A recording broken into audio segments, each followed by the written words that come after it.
এরপরে সাইমন আহমেদ আপনি লিখেছেন আমাদের ইউটিউব চ্যানেলে, ছেলেরা কি রূপার ব্রেসলেট পরিধান করতে পারবে? ছেলেরা আসলে সাজগোজ করবে না, সাজগোজ ছেলেদের জন্য নয়, বিধায় তারা রূপার আংটি পরলেন বা অন্য কোনো কিছু পরলেন, এটা জায়েজ আছে, কিন্তু রূপার ব্রেসলেট তাদের পরা উচিত নয়। আমার বর আমার সাথে এক বিছানায় থাকে না অনেক বছর হলো, আমাদের শারীরিক সম্পর্ক হয় খুব কদাচিৎ, আমি চাইলেও সে সহজে আসে না, এতে কি তার গুনাহ হয় না?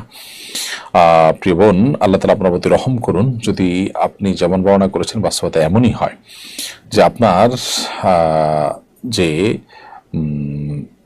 জৈবিক চাহিদা আছে সেটি তিনি পূরণ করছেন না, তিনি এক্ষেত্রে অবহেলা করছেন কিংবা শারীরিকভাবে অসুস্থ, এদিকে আপনি এই অবস্থা চলতে থাকলে নিজের চরিত্র নিয়ে আপনি শঙ্কায় থাকেন, তাহলে সেক্ষেত্রে তিনি শুধু গুণাকারী হচ্ছেন তা নয়, বরং আপনাকে এই সংসার থেকে বিচ্ছিন্ন হয়ে অন্যত্র বিয়ের চিন্তা আপনাকে করতে হবে যদি সেই সুযোগ আপনার থাকে।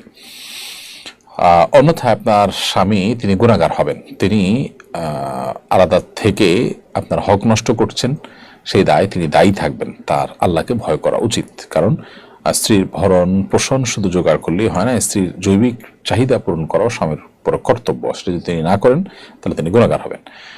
গত বছর তারাবির সালাতে কোরআনের বার্তা বইয়ের আলোকে প্রতিযোগিতা আয়োজিত হয়েছিল, এবার হবে কি? গত বছর এই প্রতিযোগিতা ছিল, প্রথম বছর হিসাবে বইটিতে আমরা প্রতিযোগিতা করেছি।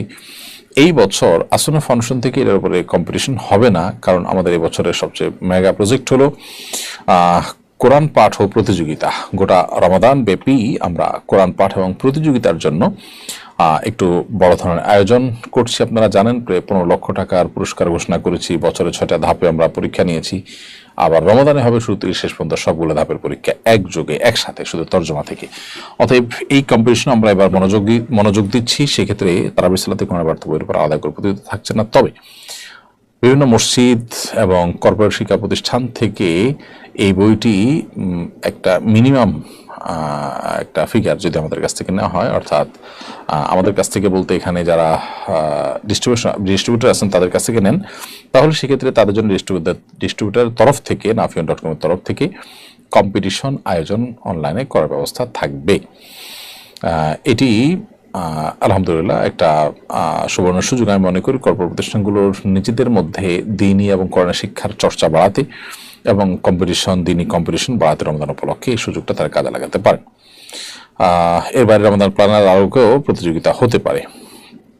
কর্পোরেট হাউসগুলো যদি এগুলো করে তাহলে তাদের কর্মীদের মধ্যে দ্বীনি চর্চা বাড়বে, আল্লাহ ভীরুতা বাড়বে, যেটার সুফল তারা অবশ্যই ভোগ করবে ইনশাআল্লাহ।